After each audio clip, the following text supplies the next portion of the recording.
buenas tardes.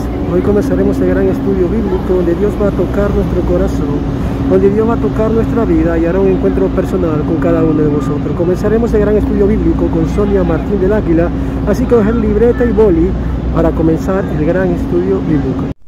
Muy buenas tardes y que el Señor os bendiga. Como ha dicho el Miguel, ya estamos en el estudio bíblico de hoy.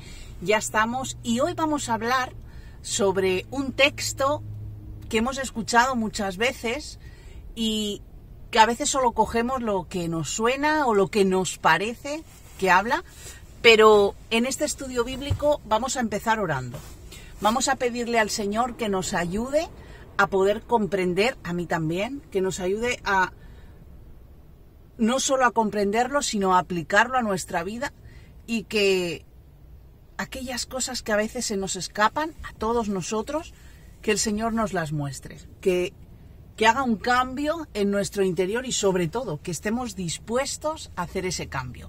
Así que Padre, te doy muchísimas gracias por esta tarde, Señor, por este viernes, donde vamos a tener nuestro estudio bíblico, Señor. Ahora yo te pido, Padre, que aquí, Padre, nos concentres en tu palabra, que a cada una de las personas que pueden ver este vídeo, Señor, que les hables a su interior, Señor, que puedan apartar por un momento que dura este estudio, Señor, los quehaceres, los pensamientos, todas aquellas cosas, y que nos ayudes a cambiar, porque hay cosas de nuestra vida que no te agradan, Señor. Te pedimos perdón por ella y te damos las gracias por guardar nuestra vida. En el nombre de tu Hijo Jesús. Amén. Y el estudio bíblico lo vamos a tener de Lucas 11 a partir del 42. Y voy a leer este texto, pero vamos a darle sentido. Vamos a dejar lo que sabemos, vamos a dejar nuestra mente a un lado y vamos a concentrarnos en aquello que el Señor tiene para nosotros. Lucas capítulo 11 a partir del versículo 42.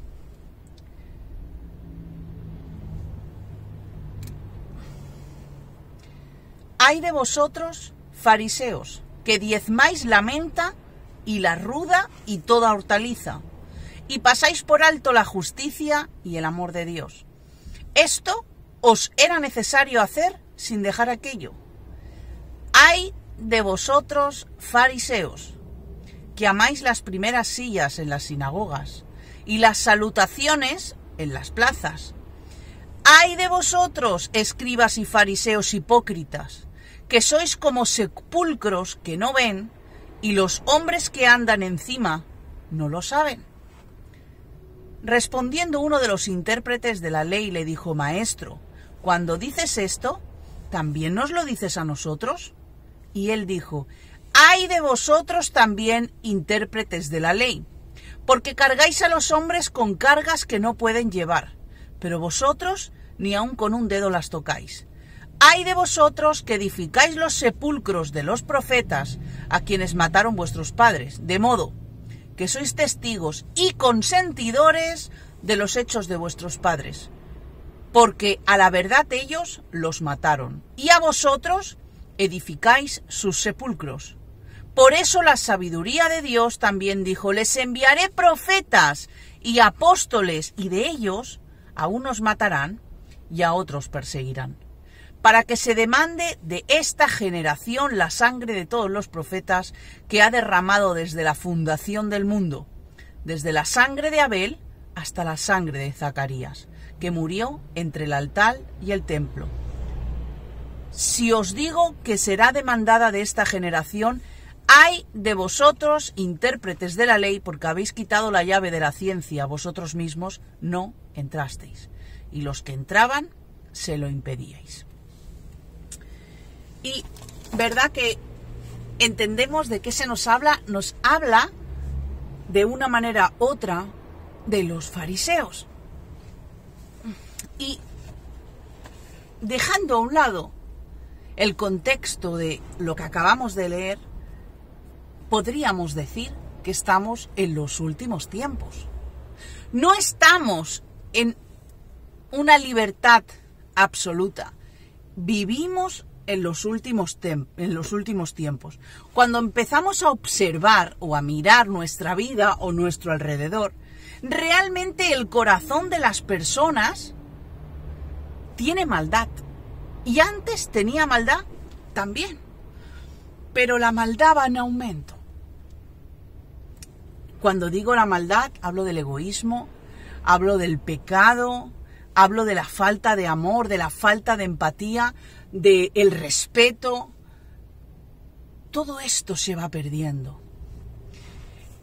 Y sabemos quién es el que gobierna este mundo.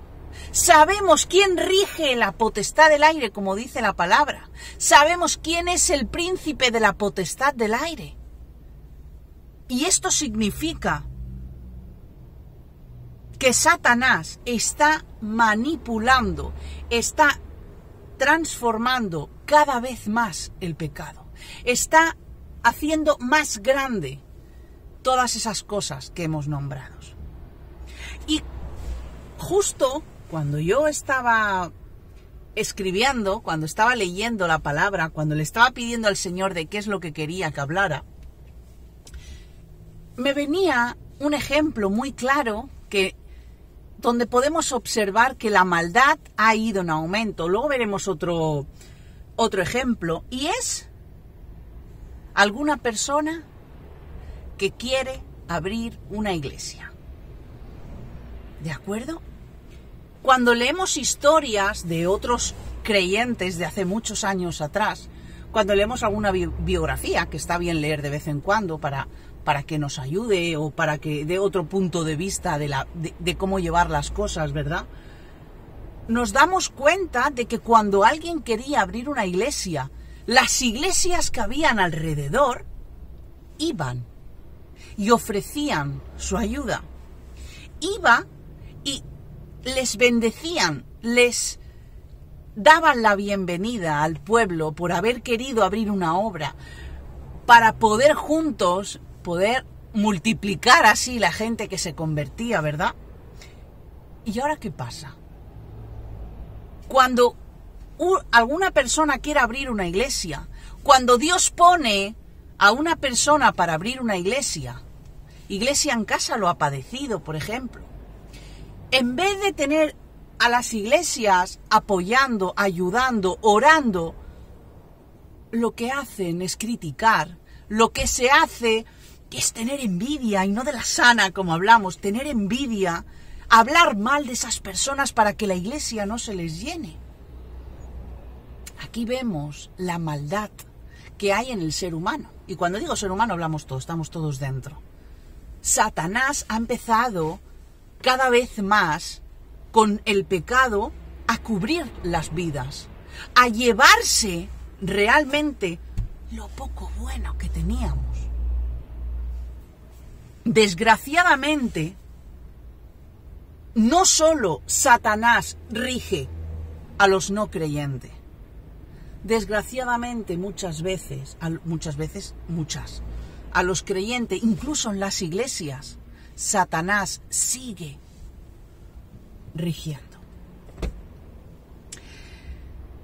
Y cuando digo que sigue rigiendo, es que sigue obrando, es que sigue trabajando, es que sigue manipulando nuestra alma, nuestra vida, nuestros pensamientos. Lo que entra en los ojos está todo contaminado y nuestra vida es contaminada. Hay otro ejemplo para que podamos ver que realmente la palabra no se equivoca, que realmente este mundo rige por Satanás, que Satanás está para hurtar, para robar, para destruir, que no es invención mía ni de nadie que lo pueda decir. Y es, ¿qué pasaba antiguamente, hace 50, 60 años, o no tanto, cuando se evangelizaba por las calles? Yo hablo con personas que llevan tiempo en el Señor y te dicen, yo me convertí cuando me evangelizaron. Antiguamente se tenía más respeto por la palabra, por la Biblia. Cuando alguien era evangelizado, se le daba mucho sentido a esas palabras. Y la persona se iba, la persona pensaba y analizaba esas palabras, incluso se buscaba información. Hay muchas personas que yo he escuchado que se han convertido por buscar en libros si realmente existía Dios. Pero en nuestro tiempo, ¿eso pasa?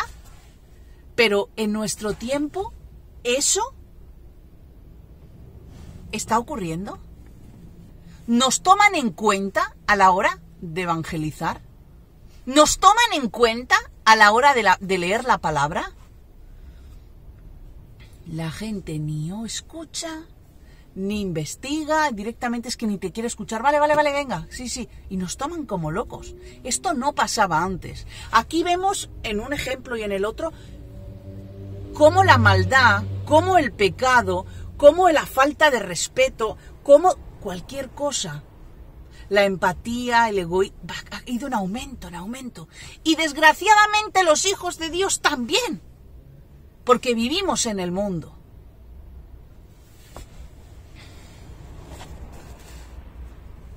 Antes, lo raro era no creer en Dios. Y hoy en día, el raro, el bicho extraño y lo extrañísimo es que alguien crea en Dios. Hay una frase, bueno, es un versículo, que sale en varios sitios, en Apocalipsis sobre todo, que dice: Babilonia la grande ha caído.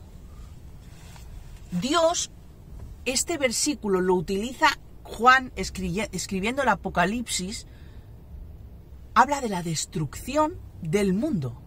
Es una metáfora para hablar de la destrucción del mundo. ¿Por qué? Porque allí, en ese lugar, empezaron a nombrar el nombre de Jesús, el nombre de Dios en vano. Y no solo en vano, sino que empezaron a estafar en el nombre de Jesús. Empezaron a manipular en el nombre de Jesús. Empezaron a comer cabeza en el nombre de Jesús. ¿Para qué? Para su beneficio, para su propio bienestar. Y desgraciadamente, esto ocurre entre los hijos de Dios de hoy en día. ¿Cuántas y cuántas y cuántas iglesias están movidas, están regidas, están establecidas por personas que no son ni creyentes? Vamos a estar hablando poco a poco de esto, pero voy a hacer una pregunta.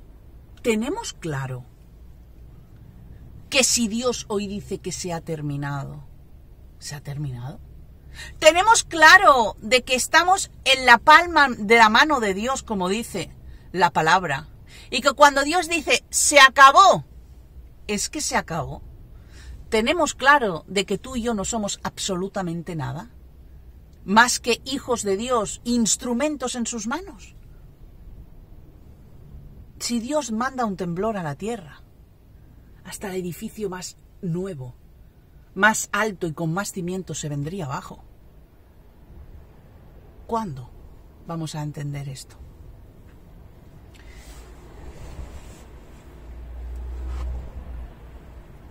Si leemos el segundo versículo que es el versículo 42, dice: ¡Ay de vosotros, fariseos, que diezmáis la menta y la ruda y toda hortaliza, y pasáis por alto la justicia y el amor de Dios! ¡Ay de vosotros, fariseos! ¿Esto qué significa? Esto significa que el juicio de Dios está preparado. No solo para el que no cree, para nuestra vida está preparado. Nosotros tenemos que rendirle cuentas a Dios el día que nosotros nos vayamos a su presencia. Pero ¿sabéis una cosa? Este mundo, el que no cree, el que no escucha, el que pasa de uno cuando se le habla de la palabra, cuando se le habla de lo que va a venir, ellos también van a tener un juicio. Todo ser humano, crea o no crea, todo ser humano, sea hijo o no lo sea, de Dios, va a tener un juicio. Esto lo podemos encontrar en Hebreos 9, 27, y dice: y de la manera que está establecido para los hombres que mueran una sola vez, y después de esto, el juicio. No dice, y de manera que está establecido para los hijos de Dios que mueran, no, para todos los hombres y mujeres de la tierra, una vez que mueran, después será el juicio. Esto es palabra de Dios. Vamos a pararnos en los fariseos. Conocemos el significado, conocemos lo que Dios nos quiere decir. ¿Quiénes eran los fariseos? Los fariseos en el tiempo de Jesús eran considerados secta, un grupo religioso, pero era una secta. Los saduceos, los fariseos, el Sanedrín, eran grupos religiosos, pero los fariseos eran considerados una secta. Eran radicales, llenos de falsedad, llenos de apariencia y llenos de juicio, porque juzgaban a todo aquel que no pensaban como ellos. Estos eran los fariseos en aquel entonces. ¿Y hoy? ¿Quiénes son hoy los fariseos? Pues mira, un fariseo de hoy puede creer en Cristo. Un fariseo de hoy puede creer en la resurrección de Jesús. Un fariseo de hoy cree en los ángeles. Un fariseo de hoy cree en la vida eterna después de la muerte. Cree en el juicio que tendrán los hijos de Dios y los no hijos de Dios. Los fariseos de hoy pueden creer en el cielo y en el infierno. Pueden creer en Dios y en Satanás. Los fariseos de hoy incluso pueden creer en la Biblia, en la palabra de Dios. Sí. Estos son los fariseos de hoy.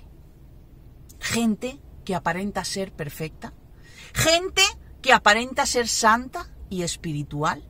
Personas que aparentan que Dios les habla y que tienen una vida enorme, en orden, un matrimonio en orden, una familia perfecta, una iglesia y un ministerio sin mancha, inmaculado. Estos son los fariseos de hoy en día, que a pesar de creer en Jesús, que a pesar de creer en la resurrección, que a pesar de creer en los ángeles, que a pesar de creer en el cielo y en el infierno, en Satanás y en Dios, que a pesar de creer en la palabra viva de Dios, solo miran por su interés personal. Solo viven por llenarse los bolsillos. Y yo sé que es una palabra que no gusta. Yo sé que es una palabra que nos viene rápidamente personas a la cabeza. Pero hoy Dios te habla a ti y hoy Dios me habla a mí.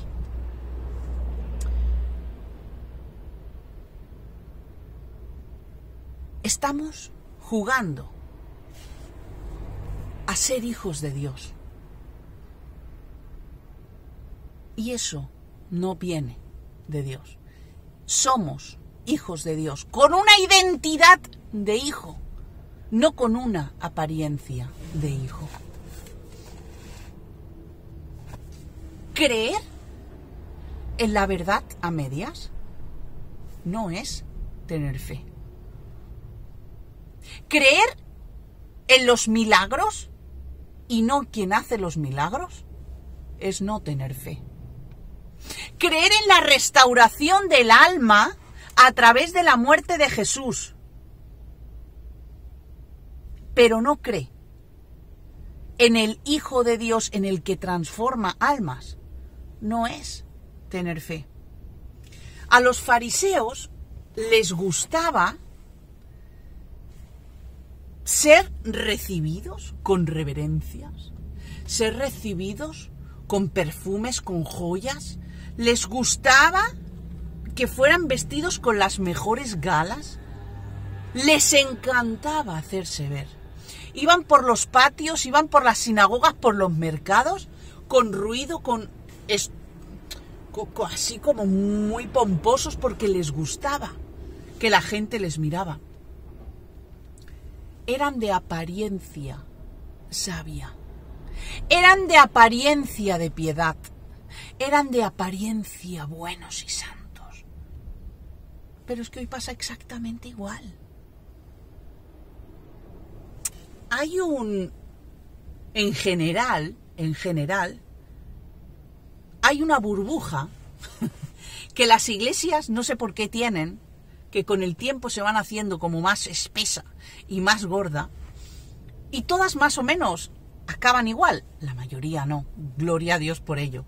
Pero muchas veces queremos ser tan perfectos, queremos vestir tan bien los domingos, queremos oler tan bien al levantar nuestras manos, queremos estar el más tiempo posible con nuestros pastores.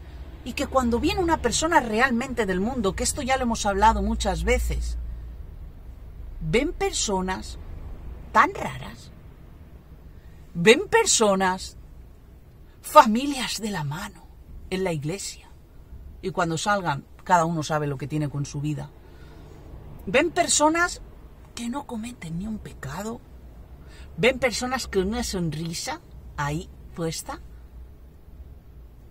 y es como que ellos se sienten fuera de lugar, porque vienen con pecado, vienen con heridas y se encuentran en un lugar que dices, uy, pero si esto no es para mí, son muñequitos de Playmobil.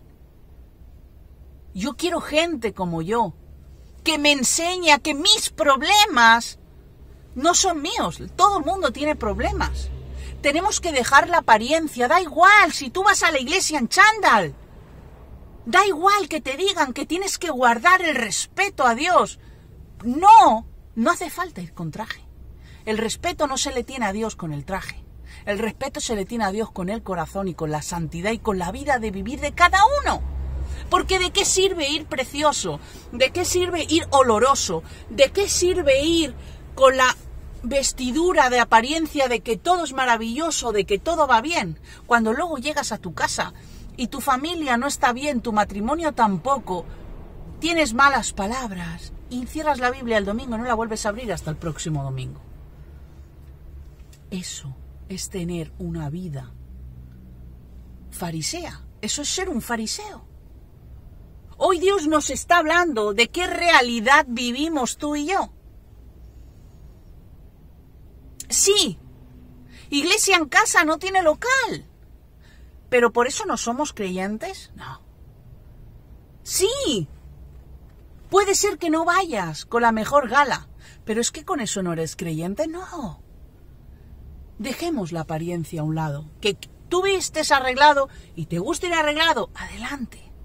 Pero dejemos la apariencia, dejemos aquello que a Dios ni le interesa. Dios no ve si tu vestido es rojo o negro. Claro que lo ve, pero no se fija en eso. No se fija en el pelo. No se fija si vas a la iglesia con gorra. No se fija si te has rapado. No se fija si tienes una mancha. No se fija. Se fija en cómo está peinado tu corazón. Se fija en qué gorro tienes en tu corazón. Se fija en las heridas y en las manchas que hay en tu corazón. No se fija en otra cosa. Quiero leeros un versículo que me parece súper importante. Versículo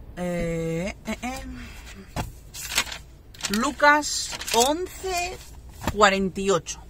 Dice, de modo que sois testigos y consentidores de los hechos de vuestros padres, porque a la verdad ellos los mataron y vosotros edificáis sus sepulcros. Hay que tener la humildad, hay que tener el discernimiento para cuando nuestros padres físicos hagan algo que no es correcto, intentar cambiarlo. Hay que ser humildes con la humildad y no juzgar, porque hay una línea muy fina entre el juzgar y el ser humilde. Si en tu iglesia no se están haciendo las cosas bien, de tú cambiarlas. Y si no cambian, buscar tu rumbo en el que el Señor te ponga. Porque cuando alguien hace algo mal y nosotros apoyamos, estamos siendo fariseos. Estamos siendo igual que ellos. ¿Se entiende? Esto es muy claro. La palabra habla muy claro. Debemos ser humildes de corazón. Y si no lo somos, acerquémonos a Dios y digamos: Señor, yo quiero ser humilde. Yo no quiero aparentar humildad. Mirar, a mí me molestaba, ahora ya no, me molestaba que, bueno, varias veces se me ha dicho: uy, es que ya has sacado la patita, es que ya se te ha visto el plumero, ya sale el carácter que tienes, no es tan santa. A mí al principio me molestaba, pero ¿sabes algo? Ya no me molesta. Pido perdón al Señor de todo corazón, con toda humildad, pero soy un ser humano y me voy a seguir equivocando. Predicar el Evangelio no es predicar el Evangelio siendo un santo. Que luego te digan: uy, te estábamos esperando, y has dicho una palabra más alta que la otra. Uy, ¿has visto qué has dicho? Sí, es verdad. Hemos de predicar el Evangelio desde nuestra humanidad, no de nuestra apariencia de santos. Tal cual como tú eres, tal cual como tú vistes, como tú hablas.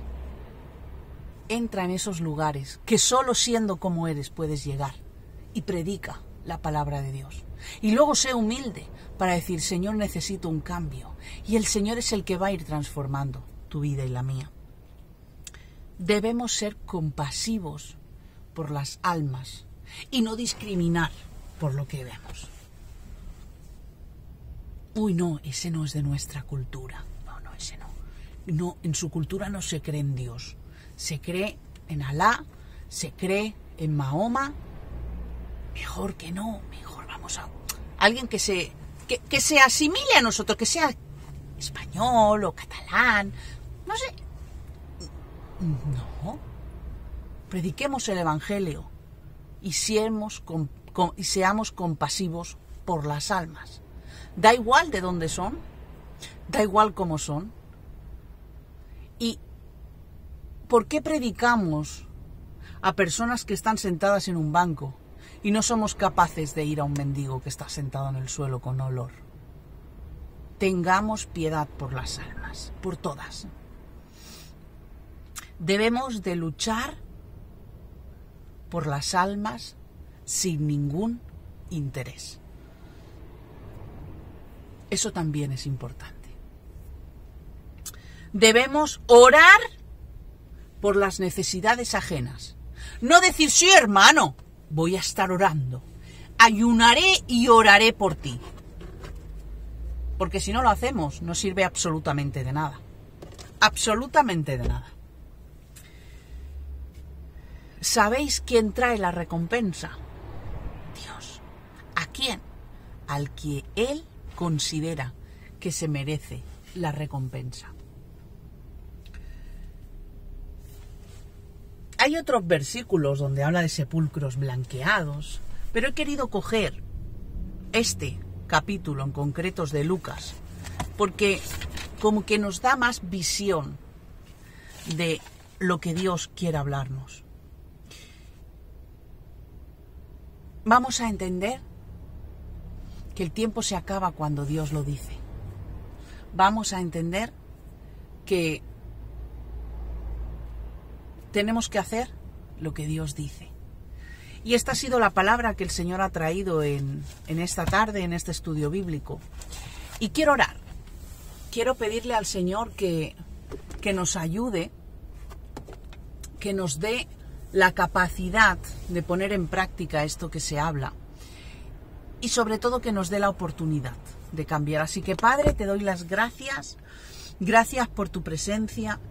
Gracias por tu palabra, porque tu palabra es medicina para nuestros huesos, porque tu palabra es viva, porque tu palabra es eficaz, tu palabra entra hasta los tuétanos, Señor, eso es lo que dice. Entra hasta lo más profundo de lo que nosotros somos y nos cambia, y nos multiplica, y nos resta, y nos limpia, y nos sana, y hace todas aquellas cosas, Señor. Gracias por la oportunidad de ser un instrumento en tus manos. Gracias por la oportunidad de que mi familia te sirve y te sirve, Señor.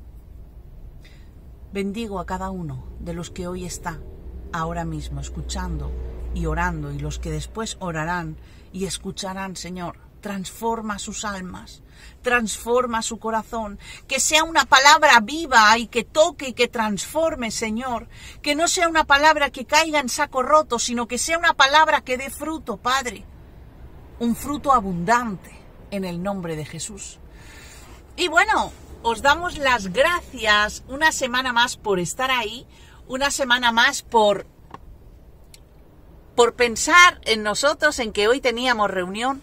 Gracias de verdad, os bendecimos y nos vemos el domingo. Que el Señor os bendiga.